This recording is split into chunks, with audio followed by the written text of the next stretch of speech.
Good morning, students. In last videos, we are studying about the Lok Sabha composition. Now we have discussion the House of People. लोक सभा को हम लोग House of People के नाम से ही जानते हैं. In last videos, we have studied about this, but I have to be briefly explain. It is the lower house of the parliament. Parliament का lower house, निम्न सदन भी इसको कहते हैं हम लोग.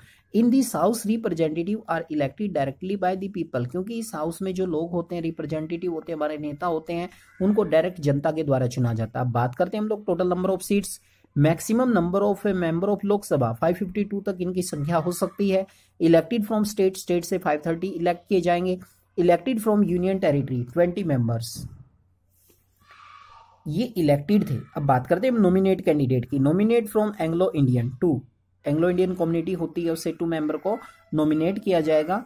Eight present there are 545 members of Lok Sabha. कहते हैं कि वर्तमान समय में हम बात करें तो 545 मेंबर हैं लोकसभा के. 543 आर इलेक्टेड एंड 2 नॉमिनेटेड. कहते हैं कि जिसमें से 543 का चुनाव होता है, इसमें स्टेट और यूनियन टेरिटरी के दोनों मेंबर इंक्लूड है, एंड 2 आर नॉमिनेटेड. और इसमें से 2 सदस्य है that are belong to Anglo Indian community. जो एंग्लो इंडियन कम्युनिटी से बिलोंग करते हैं उनको एक तरह से चुना जाता है, मनोनीत किया जाता है. किसके द्वारा मनोनीत किया जाता है? 1 मार्क्स में क्वेश्चन आ जाता है, who nominate the 2 member of Anglo Indian community. तो you must have to be remember by the president के द्वारा. Now we are discussing about the method of election. यानी कि जो चुनाव में हम लोग प्रक्रिया अपनाते हैं, मेथड ऑफ इलेक्शन यानी कि चुनाव का क्या मेथड होता है. Adult franchise.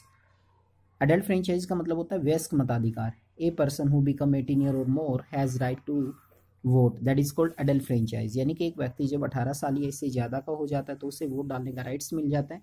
That is called adult franchise. उसको हम लोग अडल्ट फ्रेंचाइज के नाम से जानते हैं. यहाँ पर डायरेक्ट इलेक्शन होता है, आप लोग जानते हैं, लोकसभा के मेंबर का. यानी कि जो पीपल होते हैं वो डायरेक्ट वोट डालकर अपने रिप्रेजेंटेटिव को इलेक्ट करते हैं इस सिस्टम में. And we have also follow secret voting system. यानी कि गुप्त चुनाव प्रणाली को अपनाया जाता है. जो भी कैंडिडेट होते हैं गुप्त रूप से अपना मतदान करते हैं. That is called secret voting system. That is the method of election of the member of Lok Sabha. That is most important students. Now we have to be discussion about the qualification. योग्यताओं की बात करते हैं हम लोग. Qualification to become a member of the Lok Sabha. Lok Sabha का member बनने के लिए यानी कि आपके पास क्या योग्यताएं होनी चाहिए. जनरल सी योग्यताएं हैं सारी की सारी. यहाँ पर मेन फैक्टर होता है इसमें एज का. लोकसभा राज्यसभा में अगर हम लोकसभा की बात करें 25 ईयर्स है, राज्यसभा की बात करें तो हम लोग 30 ईयर्स है. बाकी जो क्वालिफिकेशन है वो सेम रहेंगी. देखिए इसमें generally he should be a citizen of India. यानी कि कोई भी व्यक्ति जो चुनाव लड़ता है लोकसभा का वो भारत का नागरिक होना चाहिए. एज शुड बी 25 ईयर और मोर. यानी कि न्यूनतम एज है जो उसकी कम से कम 25 साल होनी चाहिए. He should not declare bankrupt and mentally disable. पागल या दिवालिया घोषित नहीं होना चाहिए. He should not hold any office in central and state government. यानी कि सेंट्रल और स्टेट गवर्नमेंट में किसी लाभकारी पद पर नहीं होना चाहिए. अगर हम टेन्यूर की बात करते हैं, ये 4 योग्यता इसमें मेन अपना एज फैक्टर याद रखें. लोकसभा की बजाय अगर हम राज्यसभा की भी करते तो यहाँ पे एज 30 ईयर्स हो जाएगी. अब बात करते हैं हम टेन्यूर की. टेन्यूर का मतलब है कार्यकाल. यानी कि लोकसभा का मेंबर का जो कार्यकाल है वो 5 ईयर्स का होता है. 5 ईयर्स के लिए चुना जाता है उनको. Salary allowances of the member of Lok Sabha. अगर हम बात करें लोकसभा के मेंबर की सैलरी क्या है, अलाउंसेज क्या, भत्ते क्या दिए जाते हैं उसको. Salary 1 lakh monthly.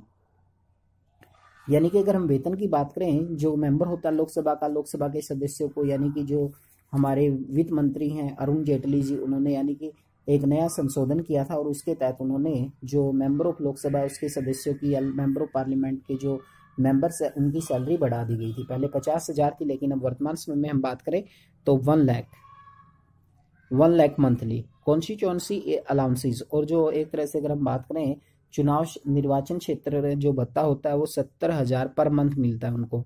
DA 2000 per day during session. यानी कि जब सेशन चलता है, सत्र चलता है हमारी संसद का, तो उस समय पर उन्हें डेली अलाउंस के रूप में 2000 पर डे दिया जाता है. सेशन की बात करें हम लोग, minimum 2 session in a year. President को अधिकार होता है सेशन बुलाने का, तो मिनिमम 2 सेशन तो होंगे. कहने का मतलब है कि 6 महीने में 1 सेशन होना अनिवार्य होता है हमारी लोकसभा का. कोरम की बात करते हैं हम लोग. 1/10 part of the total MPs. यानी कि जो टोटल संख्या MPs की मान लीजिए कि 545 है तो उसमें से 54 मेंबर्स का तो प्रेजेंट होना जरूरी होता है किसी भी डिसीजन को लेने के लिए. That is called quorum. Quorum बोलते हैं इसको हम लोग. उसके बाद अगर बात करें स्पीकर की, at present who is the speaker of Lok Sabha? Om Birla. That he is belong from Rajasthan से बिलोंग करते हैं Om Birla ji. Who preside the meeting of the Lok Sabha, कहते कि जो अगर हम बात करें प्रेसिडेंट स्पीकर की, स्पीकर क्या करता है, लोकसभा की मीटिंग को यानी कि प्रिजाइड करता है, उसकी अध्यक्षता करता है। यहाँ तक कि वाइस प्रेसिडेंट की भी पोस्ट होती है। In absence of speaker deputy speaker also play an important role. Who is the speaker of Lok Sabha? G.D. Birla. Okay student, that is most important videos, that is the complete composition of Lok Sabha. In next videos we have study about the power and function of Lok Sabha.